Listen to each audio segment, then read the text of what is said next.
Hello, my name is Steve Jansen, and I'm a project manager for the Rocky Mountain region of the U.S. General Services Administration, commonly known as GSA. GSA would like to welcome you to this virtual civic engagement meeting for the seismic retrofit and limited modernization project at the Mike Mansfield Federal Building and Courthouse. Thank you for taking the time to participate in tonight's meeting, and we look forward to introducing you to the proposed project and encourage your feedback.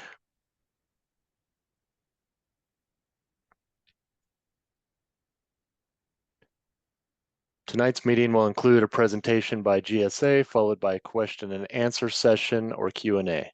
Your microphones will remain muted during this time. You may post your questions and comments in the Zoom Q&A box during the meeting. We have included a graphic on this slide that illustrates how to post a comment in the Q&A box on Zoom, which is the bottom right-hand corner of your screen. Please only use the chat feature for requesting technical assistance. We will also provide instructions on how to send additional comments to us towards the end of the meeting. Lastly, please note that this meeting is being recorded and will be retained in the project's decision file. We will be covering several topics tonight, including the purpose of this meeting, an overview of the proposed project, and the anticipated project schedule.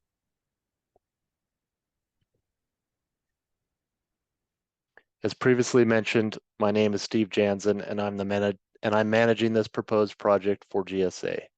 Derek Rosenbach, GSA's National Environmental Policy Act, or NEPA, program manager for the Rocky Mountain region, is also presenting with me tonight. Debbie Drews, GSA's construction manager and subcontractor with JMT, along with Don Schilling, senior project manager with PHE, are also with us tonight. Other GSA, JMT, and PHE staff are attending the meeting but will not be presenting tonight.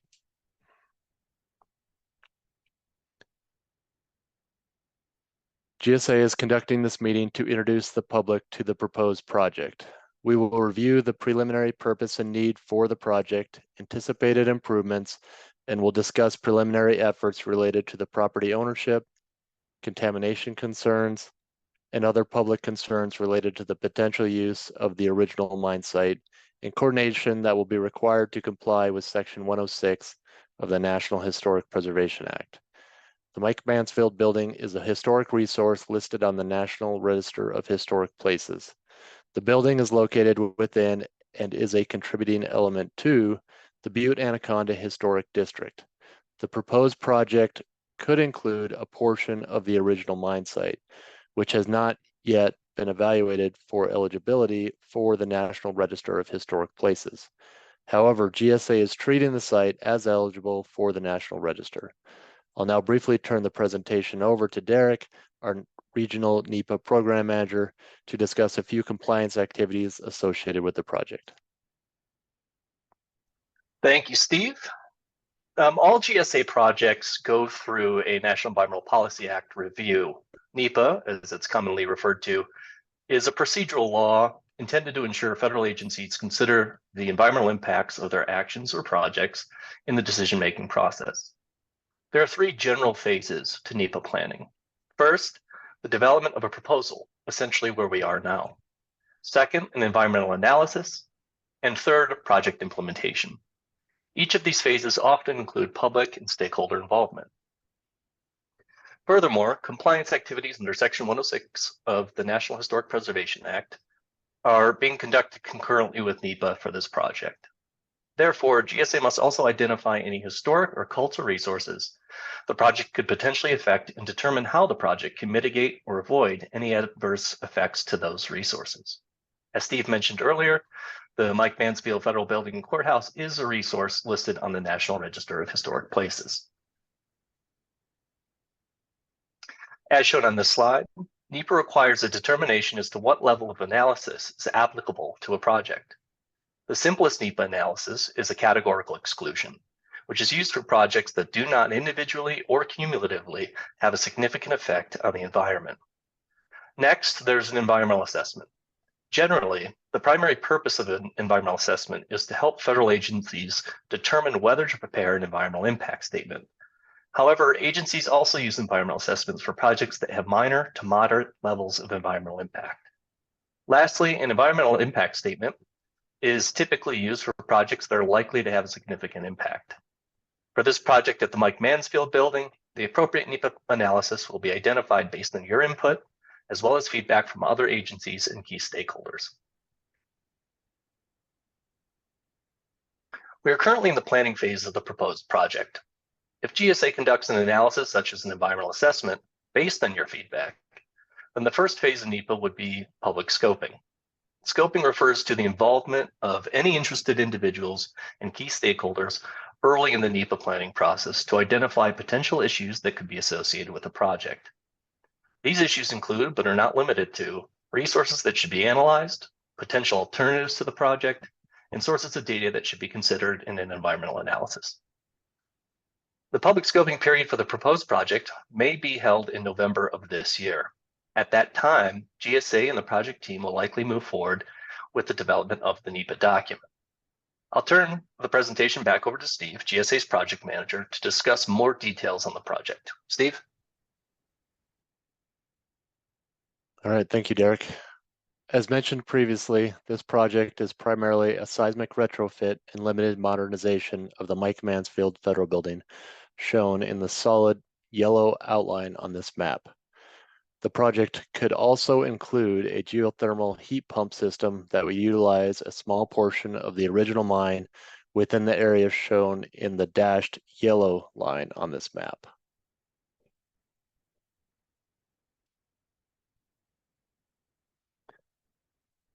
The Mike Mansfield building was constructed in 1903 as a combined courthouse and United States Post Office. The proposed project would extend the life of the building, improve its energy efficiency, and help to reduce dependency on fossil fuel generated electricity. This project would address key energy and sustainability priorities, including compliance with the Council on Environmental Quality's guiding principles for sustainable federal buildings and GSA's own facility standards. The project needs include a building with age and weather-related deterioration. In addition, when originally constructed in 1903, the building was not designed for current seismic standards and fire codes. Finally, due to the building's age, current equipment and building infrastructure like windows, plumbing, and electrical service are outdated and less energy efficient than modern technology. An additional goal for the project is to improve the building's sustainability and energy efficiency through modernizations and green energy to the extent possible.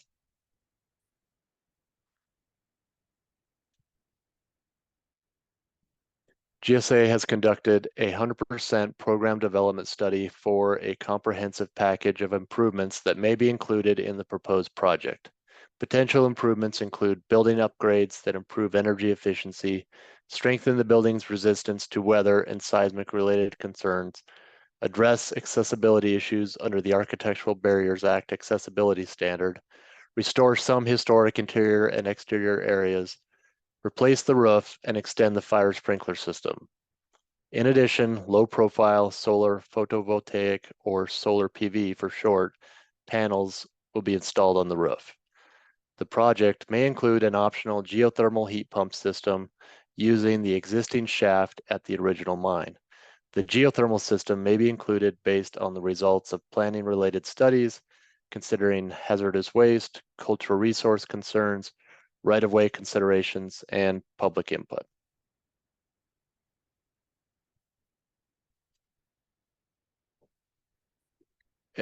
As a part of this project, GSA is proposing a low-profile rooftop-mounted solar PV system, similar to what is shown on this slide at the Terry Sanford Federal Building in North Carolina.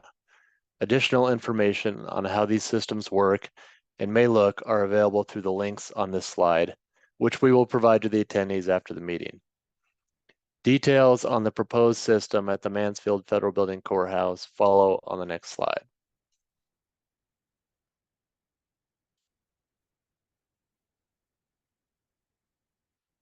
So with the addition of solar panels, the building would still be connected to the power grid and be able to utilize energy produced by the solar panels and be supplemented by the grid. The solar panels are not expected to operate during an off-grid event. The generators will be the sole power source during a utility power outage.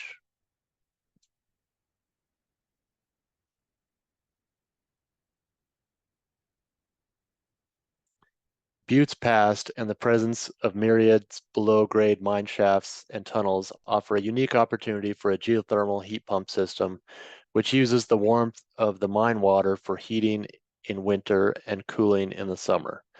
There are several examples of mines being used for geothermal heating. In Park Hills, Missouri, flooded lead mines serve a municipal building. An abandoned coal mine in Nova Scotia were used to heat a building twice the size of the Mike Mansfield building. Locally, at the Montana Tech campus in Butte, the Orphan Boy mine provides an estimated 88% of the heating of the natural resources building on campus when it was installed.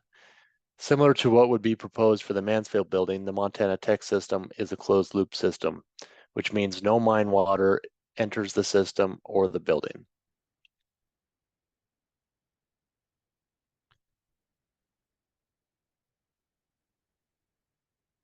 At the surface, the original mine, next slide, please.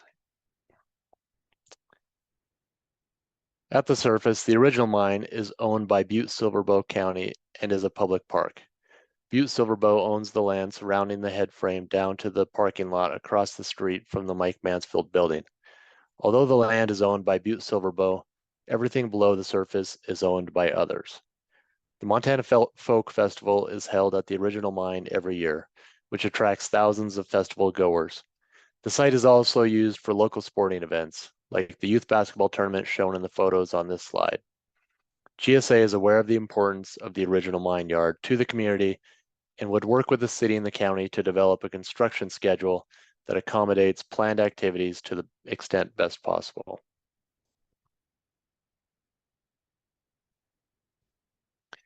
GSA knows the importance of the original mine yard to the community and would work with the city and county to develop a construction schedule that accommodates planned activities to the best extent possible. Details regarding access to the mine shafts and potential issues related to water are being investigated. Additional information will be provided during future project stages.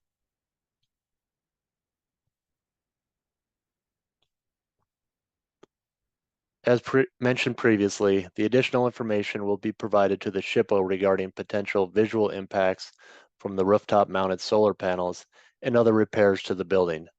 The proposed geothermal heat pump system will not be visible above ground once constructed. The area will be returned to existing conditions after the system is installed. Additional coordination will be completed regarding Section 106. As mentioned, the original mine was never evaluated for the National Register of Historic Places. GSA is proposing to treat the mine as eligible without an evaluation, as it is within the Butte Anaconda Historic District and is an important cultural resource in the area. Now I'll turn it back over to Derek to explain the next steps in the NEPA process.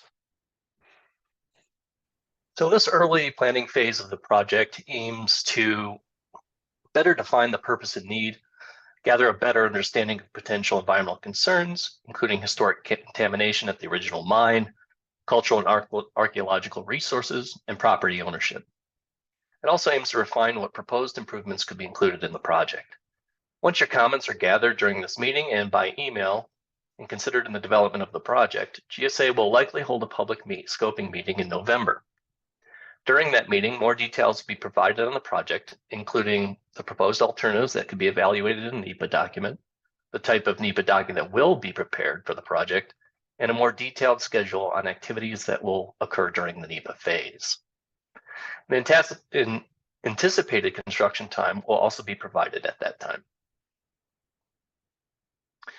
We'll soon begin our Q&A session. Please type and submit your comments and questions in the Q&A window on your screen. As a reminder, please only use the chat box for technical questions. GSA will clarify anything that was discussed in the presentation with respect to the project itself, the planning process, or opportunities for public participation. Any other questions that are not answered during the Q&A may be answered by email and will be considered during the development of the NEPA document. So we'd love to hear your feedback. Potential impacts to a variety of resources is currently being investigated. During this presentation, we have mentioned resources such as historic structures, groundwater or soil contamination, and recreational facilities. Additional resources that could be affected by the project are also noted on this slide. GSA wants to hear from you on these and what other concerns you might have about this project. Please consider the questions listed here during the Q&A session, but please also feel free to submit your own.